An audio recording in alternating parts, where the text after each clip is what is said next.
Fala pessoal, no encontro de hoje nós vamos dar início ao nosso estudo de sequências numéricas.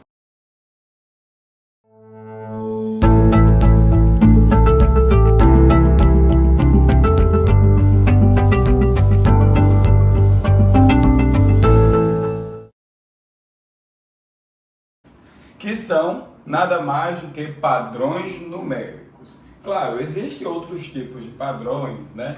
Obviamente, porque padrões nada mais do que seguir regras bem definidas, né? E o nosso estudo de sequências numéricas se dará exatamente obedecendo a essas regras, né, bem estabelecidas. Primeiro, para isso, você precisa ter um bom início do que é uma sequência numérica. E aí, claro, como nós viemos aí, né, estudando o bloco de funções, vale a pena ressaltar para vocês que uma sequência numérica também é uma função. Agora, é uma função que? É uma função que associa qualquer número natural não nulo a um número real qualquer. E aí, esse é o motivo de que quando você vai escrever a sua sequência, você escrever assim, ó. Você pega o número natural não nulo, no caso o 1, e associa ele a um cara que nós chamamos de A1. O 2 e associa ele ao cara que nós chamamos de A2. E assim sucessivamente até chegar num certo número n, e você terá a resposta do qual nós chamamos de AN. E é por esse motivo que você diz assim: esse cara é o primeiro termo da sequência, esse cara é o segundo termo da sequência, esse cara é o enésimo termo da sequência. Por quê? Porque você está ordenando a sua sequência e deixando claro, especificando quem será o primeiro, quem será o segundo, quem será o terceiro, o quarto e assim sucessivamente. E a maneira que você representa a sua sequência numérica é trazendo esta construção, né, que aí a gente sabe que é a imagem das pessoas, né, é onde você está chegando e você compõe ela bem assim: A1, A2, A3, AN e vai-se embora, né? Que não necessariamente a sua sequência ela é finita, ela pode até ser finita, isso não tem nenhum problema, né? Bom, e aí você começa a entender o porquê dessa notação, né? Para deixar bem claro que esse é o primeiro, segundo termo, terceiro termo. E aí, claro, que você vai, por exemplo, montando algumas sequências. Vamos dar um exemplo de uma sequência aqui, que seria esta aqui. Por exemplo, 1, 3, 5, 7, 9, 11, vai embora. Onde o primeiro termo é 1, o segundo termo é 2, o terceiro termo é 5, o quarto termo é 7, né? O quinto termo é 9, o sexto termo é 11 e assim sucessivamente. Beleza? Perceba então que agora você tem um entendimento, né? É como se você estivesse fazendo uma funçãozinha aqui, ó, onde o 1, que significa o primeiro termo, né? O que nós chamamos de A1, está relacionando com 1. O 2, que significa o meu segundo termo, está se relacionando com o 3, está virando 3, né? O 3, que significa dizer o terceiro termo, ele é o 5, está se relacionando com 5. E assim sucessivamente. Beleza? Então, essa é a ideia do que de fato vem a ser uma sequência numérica. Tá? O que nós vamos estudar é alguns tipos de sequência numérica e, claro, o que é que toda sequência numérica, obrigatoriamente quase todas, não necessariamente todas, podem ter, né, entre si. Primeira coisa é você conhecer o que nós chamamos de lei de recorrência. Né? Lei de recorrência, o que é que nós chamamos de lei de recorrência? Lei de recorrência é um modo de representar uma determinada sequência para ser construída, de tal maneira que o próximo termo dependa obrigatoriamente do conhecimento dos termos anteriores ou do termo anterior. De tal forma que eu digo assim, AN mais 1, ela é o AN mais 2. Qual o significado de escrever isso? Ó, observa. Você está dizendo que o próximo termo a ser construído, né, que é o N mais 1, ele é nada mais do que o termo anterior mais 2. Mas percebe que se eu só dissesse isso, existem infinitas sequências que obedecem a isso. Por exemplo, essa daqui é uma delas. Não, é o próximo termo, tá? Ele é o anterior mais 2. O próximo termo, ele é o anterior mais 2. Tá, isso é uma delas. Tá? Por exemplo, 2, 4, 6, 8, 10 era outra. Então você precisa especificar alguém desta sequência para que você consiga construir os demais termos que compõem ela. Imaginemos que eu dissesse que o primeiro termo dessa sequência fosse o 3, por exemplo. Né? Então, se eu estou dizendo que o primeiro termo dessa sequência vale 3, então eu estou falando de quem ou de qual sequência? Estou falando dessa sequência aqui, onde esse cara é o 3. Aí, eu quero construir o 2. Então, o A2, que é o próximo termo, ele é o anterior, que no caso é o A1, mais 2, né? E aí eu seria 3 mais 2, que dá 5. Mas aí eu quero construir o próximo termo, esse é o A3. Aí o A3, de acordo com a minha sequência, ele é o anterior, que no caso é o A2, mais 2. Ou seja, ele é 5 mais 2, certo? O meu A4 é o próximo termo, o anterior mais 2. Então ele é o A3 mais 2. Então ele é 7 mais 2, que é 9. E assim você vai montando, obviamente, todos os elementos que compõem a sua sequência. Mas percebe que se eu dissesse assim, encontre ali o milésimo termo. Obviamente você ia demorar muito para chegar lá no milésimo termo. Por quê? Porque você ia construindo um a um, né? Você está montando um a um. E aí, isso dá bastante trabalho, mas é o que de fato significa a lei de recorrência. Por exemplo, uma sequência muito conhecida nossa, que trabalha com essa ideia da lei de recorrência, é a sequência do Fibonacci, né? A sequência do Fibonacci que diz o seguinte, né? Que o próximo termo a ser construído, ele é o anterior mais o anterior do anterior. Ou seja, o que é que ele quer dizer? O próximo termo da sequência, ele é sempre a soma dos dois anteriores. De tal forma que o primeiro termo dela é 1 e o segundo termo também é 1. Mas percebe que como aqui eu já estou precisando de dois termos anteriores, tá? Para construir o próximo, eu preciso conhecer dois termos anteriores. Porque senão eu não tenho a capacidade de construir o próximo termo. Isso é chamado lei de recorrência de segunda ordem. Quando você precisa conhecer dois termos anteriores para construir o próximo. Aqui eu precisava conhecer apenas um termo anterior para construir o próximo. Lei de recorrência de primeira ordem. Se eu precisasse conhecer três termos. Lei de recorrência de terceira ordem. E assim sucessivamente. Beleza? Essa sequência aqui, ela é muito interessante que você conheça a padronização dela, né? E porque ela costuma aparecer em alguns casos, né? Então, por exemplo, a sequência do Fibonacci seria aqui 1, né? São os dois primeiros termos. O próximo termo é a soma dos dois anteriores, no caso é 2. O próximo termo é a soma dos dois anteriores, como está dito aqui, é 3.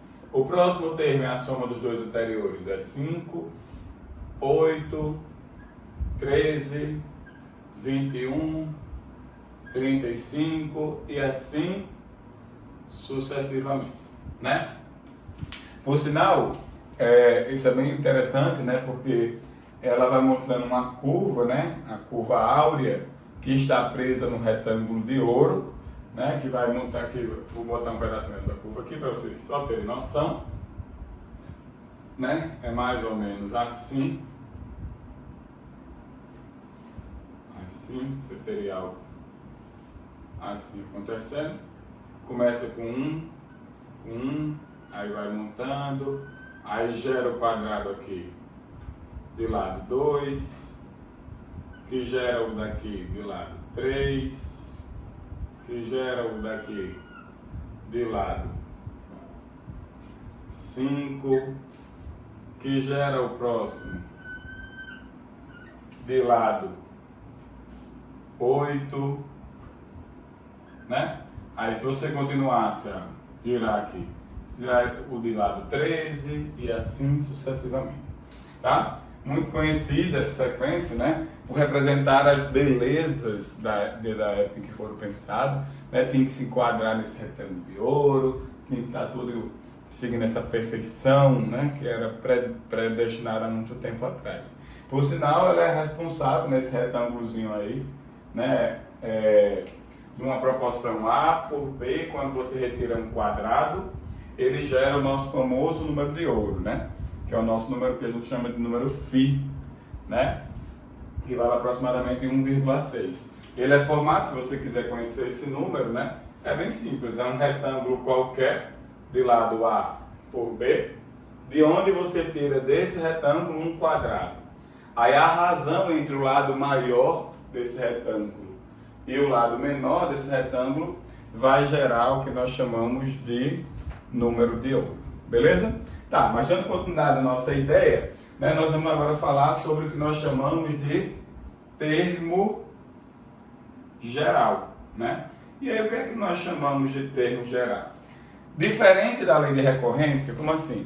A lei de recorrência ela monta, né? Você deve lembrar que ela monta as sequências, né? Mas ela monta as sequências como? Conhecendo obrigatoriamente algum ou alguns termos anteriores para assim construirmos os próximos.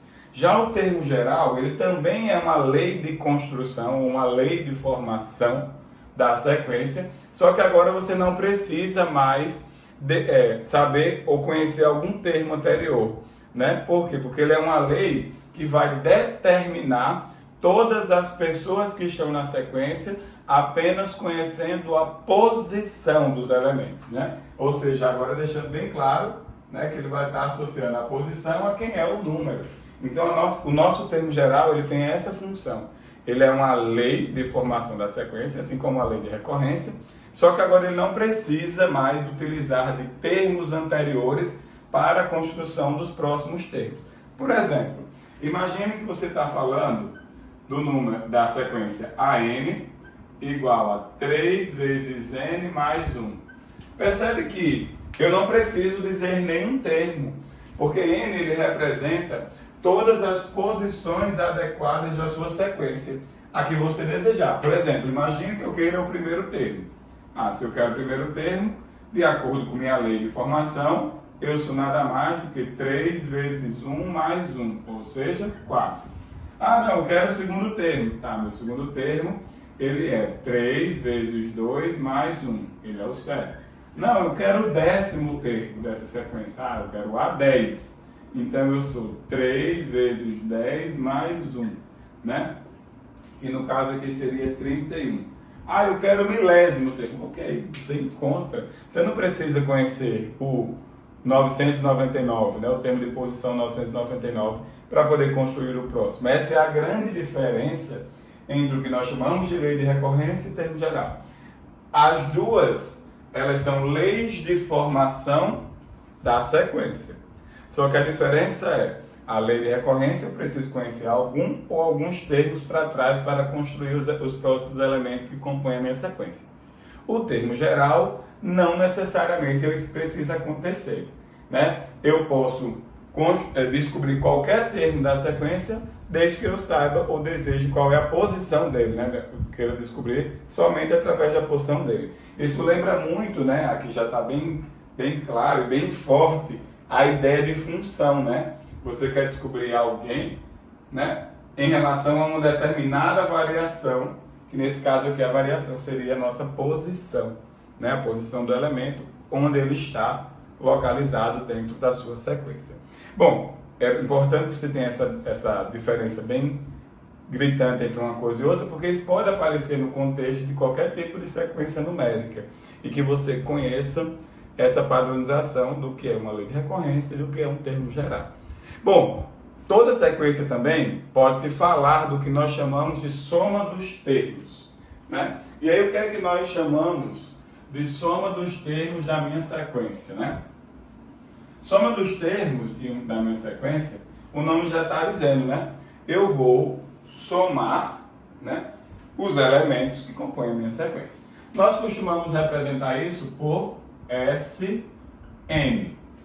Quando a gente fala isso, né, Sn, é que você está falando de uma soma finita do primeiro termo dessa sequência até um determinado termo que você queira somar, né? Obviamente, quem vai dizer até onde vai somar é você, né? É meio óbvio isso. Então, por exemplo, vamos pegar essa sequência que já está aqui montadinha pra gente, né? E eu vou somar ela até o quinto termo, né? Então, eu estaria dizendo que eu quero o S5, que é a soma dos cinco primeiros termos, né, que compõem esta sequência. Obviamente, né, quando você está somando pouca coisa, né, você vai lá e soma, que é mais fácil, né? Ou seja, você vai fazer 1 mais 3 mais 5 mais 7 mais 9. No caso aqui está 16, 21, 24, 25. Né? Então, essa soma aqui daria 25. Claro, estou somando pouca coisa, não tem para que eu somar usando fórmulas ou não. Alguns tipos de sequência que nós vamos estudar posteriormente, por exemplo, que é o caso da PA e da PG, existe uma padronização para essas somas, né? O que é o que a gente chama de fórmula, né? O modo de encontrar essa soma de maneira mais rápida, que é o que a gente chama de padrão para aquela soma. Tá? Claro, eu ainda vou bater na tecla, se você está somando pouca coisa, é melhor somar à mão, né? Porque não deixa de ser, de fato, uma soma de termos que você busca. Tá? Algumas sequências também terão somas infinitas, né? Elas convergerão para alguma coisa. A gente vai falar isso lá no nosso estudo de PG, que é uma das somas infinitas que nós estudamos no nosso ensino médio. Tá? Então, por exemplo, nós costumamos representar assim, ó, soma infinita, que nada mais é do que o A1 mais o A2 mais o A3 mais parará. E óbvio, você só pode somar, né, coisas que vão para o infinito se elas convergem para algo. Ou seja, o que significa dizer isso, convergir para algo? Quanto mais você vai aumentando aqui as coisas que você vai adicionando dentro dessa soma, o que você está colocando dentro da soma vai ficando cada vez mais desprezível. Isso que significa dizer que isso não vai alterar muito a sua soma. E aí essa soma converge para um determinado valor. E aí faz sentido você falar de soma infinita. Beleza? Bom, todas as sequências obedecem a essas três condições, tá? E aí eu vou comentar com vocês, obviamente, né, duas sequências interessantes que de vez em quando elas aparecem aí, tá? Para que vocês tenham algum repertório a mais, elas aparecerem para vocês. Além de vocês, né, conhecerem a sequência do Fibonacci, que é muito importante que vocês tenham esse domínio, é o que nós chamamos de números triangulares e números quadrangulares ou números quadrados, tá? Bom, o que é que nós chamamos de números triangulares? Bom, são números que vão formar triângulos bonitinhos. Como assim, né? Ó, vou mostrar aqui para vocês. O número 1, né, é o primeiro dele, eu vou chamar o triangular 1. É o número triangular 1. O número 3, eu vou chamar de triangular 2. Mas observa que ele é 1 mais 2, certo? Aí, o número 6, que ele é esse número triangular aqui, ó. Tá vendo? Que eu vou chamar ele de triangular 3. E ele é 1 mais 2 mais 3. Certo? Aí, o triangular 4, que é o número 10, que é esse cara aqui, ó. Esses aqui já estão postos, né? E aí eu vou montar mais uma aqui, o triangular 4, que é o número 10, que é 1 mais 2 mais 3 mais 4. E aí eu acho que você começou a entender que esses números que nós chamamos de triangulares, que estão formando os triângulos equiláteros bonitinhos aqui, né? Estão formando triângulos equiláteros bem bonitinhos, ele tem uma padronização bacana, né? Por exemplo, depois que você analisou o que nós acabamos de construir, se eu perguntasse a você qual é o próximo número triangular, provavelmente você saberia me dizer, né? O triangular 5, né? Ele nada mais é do que o número 15, né? E aí por quê? Porque ele é o anterior mais 5. Ó, 1, mais 2, mais 3, mais 4, mais 5. Agora, se eu perguntasse a você qual é o termo geral disso, por exemplo, qual é o número triangular 1 milhão? Obviamente, ele ia passar uma vida construindo isso aqui e isso daria um pouquinho de trabalho. Tá? Esse aqui é uma sequência, qual é a sequência que a gente está formando? 1, 3, 6, 10, 15, vai embora. Que se você fizesse o que nós chamamos de operador por baixo, o que é que nós chamamos de operador por baixo? A diferença entre o próximo termo e o anterior. No caso aqui dá 2, aqui vai dar 3, aqui vai dar 4, aqui vai dar 5. E se você fizer o operador diferença de novo, ó, isso aqui vai dar 1, vai dar 1, vai dar 1. E aí você percebe que você precisou de duas etapas, né, do operador diferença, para isso ficar constante. Isso é uma das ideias de que a gente chama de PA de segunda ordem. Mas nós vamos comentar nos próximos vídeos anteriores, principalmente lá no estudo de PA de segunda ordem. Tá? Por esse motivo, provavelmente esse estudo deve ter alguma padronização, né? E você vai conseguir dizer assim, o número triangular n é em função de n.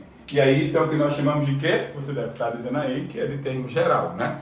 Que é exatamente o que nós chamamos de lei de formação da sequência para determinar todos os termos que compõem ela, só conhecendo apenas a posição de onde você deseja conhecer o número daquela respectiva elemento que compõe a sequência. Beleza? Bom, uma outra sequência também que costuma aparecer são os números quadrados, né? Os números quadrados. Essa daqui é bem conhecida também, né? Que é o seguinte, né? O número 1 é o primeiro quadrado. Aí depois é o número 4. Então, vou chamar aqui quadrado 1, ele é o número 1. O número quadrado 2, ele é o número 4.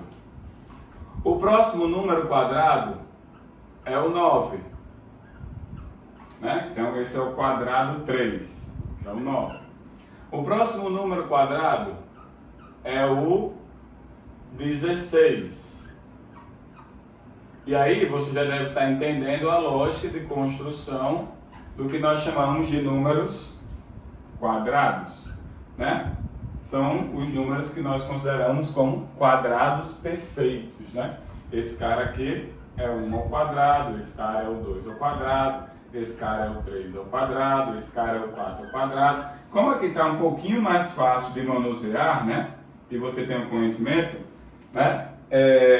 Aqui já dá para eu dizer quem seria o número quadrado n. Seria nada mais do que n ao quadrado, né? E a minha sequência aqui seria o número 1, o número 4, o número 9, o número 16 e assim sucessivamente. Mas se você prestar atenção no que eu comentei aqui, você iria ver se isso aqui também satisfaria uma PA de segunda ordem. Então aqui é 3, aqui é 5, aqui é 7 e assim sucessivamente. Eita! O que é que você observa?